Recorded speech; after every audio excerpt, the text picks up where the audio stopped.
नमस्कार दोस्तों, स्वागत है आपका आज के इस वीडियो में।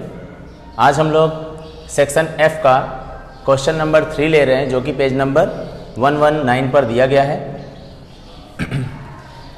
यहाँ पर बताया गया है कि एक कंपनी के अलग अलग दिनों में बेचे गए मोटर कार की संख्या का वितरण निम्नलिखित है।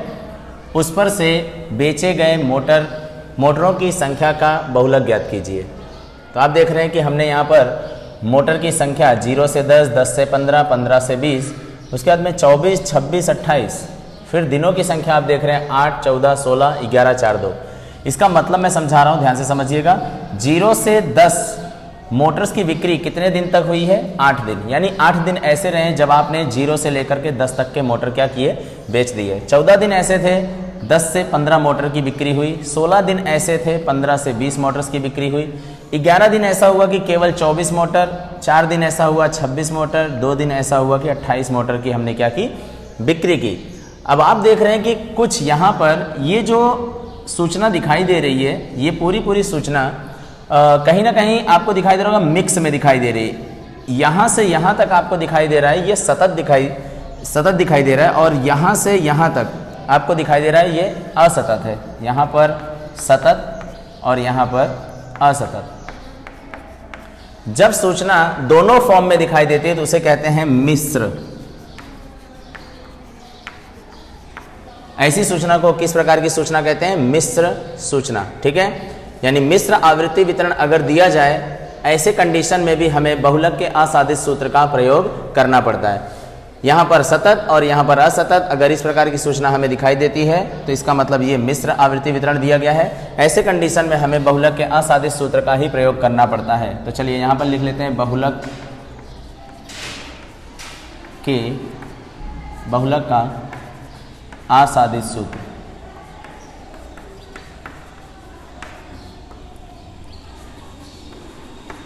जो है MO = 3m - 2x बार। तो आप देख रहे हैं यहाँ m की भी रिक्वायरमेंट है और x बार की भी। तो चलिए सबसे पहले हम फाइंड करते हैं m के लिए हमें क्या करना होगा? जो भी संख्याएं दी गई हैं, दिनों की संख्याओं को हम लोग हमेशा किससे डिनोट करेंगे? f से। ठीक है ना, यानी ये हमारे लिए क्या है? फ्रीक्वेंसी है। और m को निकालने से पहले यहाँ पर हम निकाल देते हैं क्यूमुलेटिव फ्रीक्वेंसी, क्योंकि उसके सूत्र में इसकी जरूरत पड़ने वाली है। तो CF कैसे निकालते हैं? सबसे पहले जो फ्रीक्वेंसी आपको दिखाई दे रही है वो लिख देना है। 8 और 14 यानी कितना हो जाएगा? 22। 22 और 16 कितना हो जाएगा? 38। 38 और 11 कितना हो रहा है? 49। 49 and 4 यानी 53, और 53 में 2 ऐड कर देंगे तो कितना हो जाएगा? 55। और क्यूमुलेटिव फ्रीक्वेंसी जो लास्ट में आता है वही हमारे लिए टोटल फ्रीक्वेंसी भी हो जाती है, यानी 55। n = हमें कितना मिल चुका है? 55। चलिए अब हम लोग मीडियन का फॉर्मूला लगा देते हैं यहाँ पर। सबसे पहले m = L + n/2 - CF upon में f इंटू c। ठीक है, L क्या है? हमारे लिए लोअर लिमिट। n/2 सबसे पहले सूचना में हमें क्या ज्ञात करना है? n/2। n कितना दिखाई दे रहा है? 55। 55 को हमें 2 से डिवाइड करना है, तो कितना मिल जाएगा? 55 is divided by 2, 27.5। 27.5 को हमें किस में देखना है? CF में। तो 27.5 किस में आएगा? 8 में नहीं आएगा, 22 में नहीं आएगा, क्योंकि ये दोनों छोटे हैं, लेकिन 38 में आएगा, है ना। 27.5 की वैल्यू 38 में आ जाएगी। तो यहाँ से लेकर यहाँ तक हमें क्या कर लेना है? पूरा आउटलाइन कर लेना है।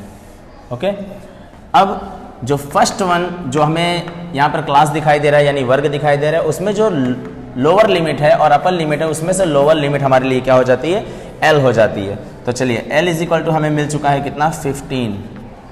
फिर आप देख रहे हैं कि उसी लाइन में इन दोनों के बीच का गैप कितना दिख रहा है? तो 20 में से अगर हम 15 को माइनस करते हैं तो मिलता है 5। वो हमारे लिए क्या हो गया? Class length. ठीक है, यानी वर्ग लंबाई कहते हैं।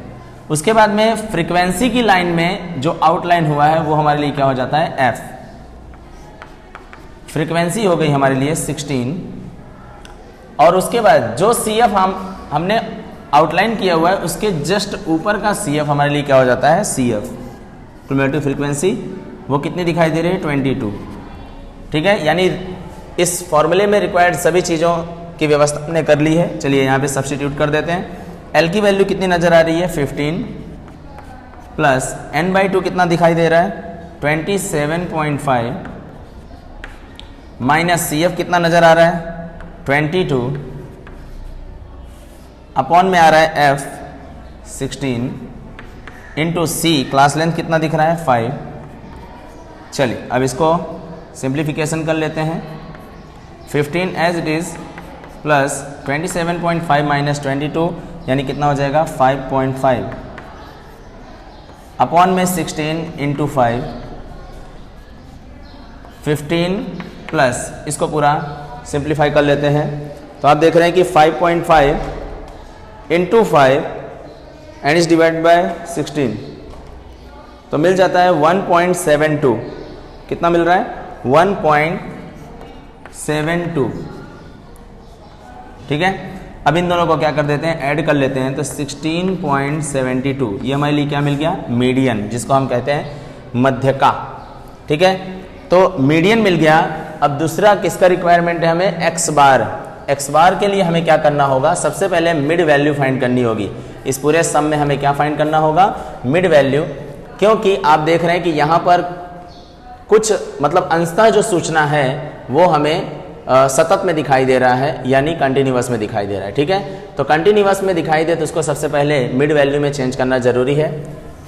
मिड वैल्यू का मतलब होता है मध्य कीमत या तो मध्य मूल्य, जिसको हम किससे दर्शाते हैं एक्स से। ठीक है, तो 0 मिड वैल्यू क्या फॉर्मूला क्या है lower limit plus upper limit upon में 2 यानी दोनों का औसत ले लिया जाता है।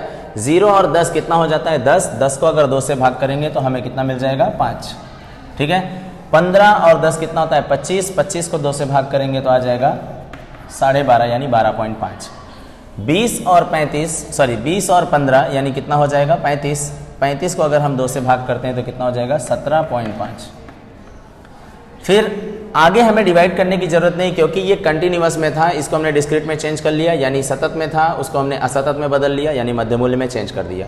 लेकिन ये तो ऑलरेडी हमें किस में दिखाई दे रहा है असतत में, तो जैसा का वैसा ही हम लोग उतार लेंगे 24, 26 एंड 28। राइट, अब आप देख रहे हैं कि हमारे पास यक्स के भी मूल्य आ चुके हैं और हमारे पास फ्रीक्वेंसी भी है। चलिए एफ एक्स इजिली निकाल सकते हैं इसमें। तो यहाँ पर हम लोग एक्स बार का फॉर्मूला लगा रहे हैं, यानी मीन का फॉर्मूला है समेशन ऑफ एफ एक्स या तो सिग्मा एफ एक्स अपॉन में सिग्मा एफ लिखिए या तो एन लिखिए, दोनों राइट है। तो यहाँ पर आप देख रहे हैं कि फ्रीक्वेंसी और एक्स का क्या हुआ है मल्टीप्लाई, मध्य मूल्य और फ्रीक्वेंसी दोनों का क्या कर देंगे मल्टीप्लाई कर देंगे तो न्यू कॉलम हमें मिलेगी एफ एक्स। ठीक है, तो 8 पंचे 40, 12.5 का गुणा किससे करेंगे 14 से, तो 12.5 का गुणा अगर हम 14 से करते हैं तो हमें मिलता है 175, 175। फिर 16 गुणे 17.5, 16 गुणे 17.5 करते हैं तो हमें मिलता है 280, 280। फिर 24 गुणे 11 कर लेंगे तो 264। ठीक है, 26 चौके तो यानी 26 को 4 से मल्टीप्लाई कर देते हैं तो मिल जाता है 104। कितना मिल जाता है 104। फिर 28 2 56, 28 दूनी 56। इसके हमें टोटल की आवश्यकता है क्योंकि यहाँ सिग्मा आप देख रहे हैं, सबको जोड़ लेते हैं फटाफट।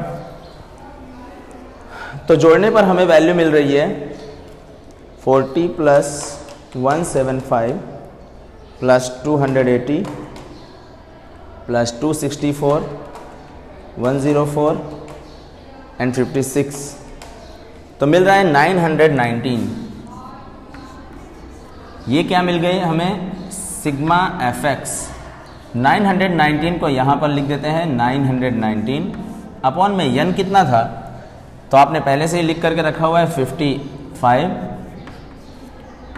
919 को 55 से डिवाइड कर देते हैं तो हमें मिल रहा है 16.709। लेकिन मैंने बताया कि डेसिमल के आफ्टर का केवल 2 ही डिजिट तक हमें लिखना है। तो ये वैल्यू अगर 5 या 5 से ज़्यादा होती है तो इसको हम क्या करते हैं, एक बढ़ा लेते हैं। 9 था, 5 होता तो भी हम इसको क्या करते हैं, एक बढ़ा लेते।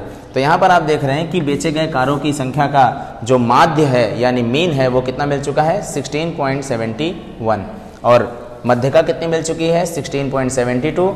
चलिए यहाँ पर इसकी वैल्यू यहाँ पर पुट कर देते हैं। 3 इंटू एम कितना नज़र आ रहा है आप सभी को, 16.72, 16.72 माइनस 2 गुणे एक्स बार कितना नज़र आ रहा है, 16.71, 16.71। दोनों का मल्टीप्लाई कर देते हैं, एक में से दूसरे को माइनस कर देते हैं, तो मल्टीप्लाई करने पर कितना आ रहा है, 16.72 इंटू 3, तो हमें मिल रहा है 50.16, 50.16 माइनस करते हैं उसमें से 16.71, 16.71 इंटू 2, 33.42, 33.42। तो 50.16 में से 33.42 को क्या कर देते हैं, माइनस कर देते हैं, तो हमें मिल जाएगा 16.74, 16.74, 16.74। ये हमारे लिए क्या कहा जाएगा, मोड कहा जाएगा। आशा करता हूँ कि आपको ये पूरा वीडियो समझ में आएगा। वीडियो अगर अच्छे से समझ में आ रहा है तो वीडियो को लाइक कीजिए, चैनल को सब्सक्राइब कीजिए। बहुत बहुत धन्यवाद।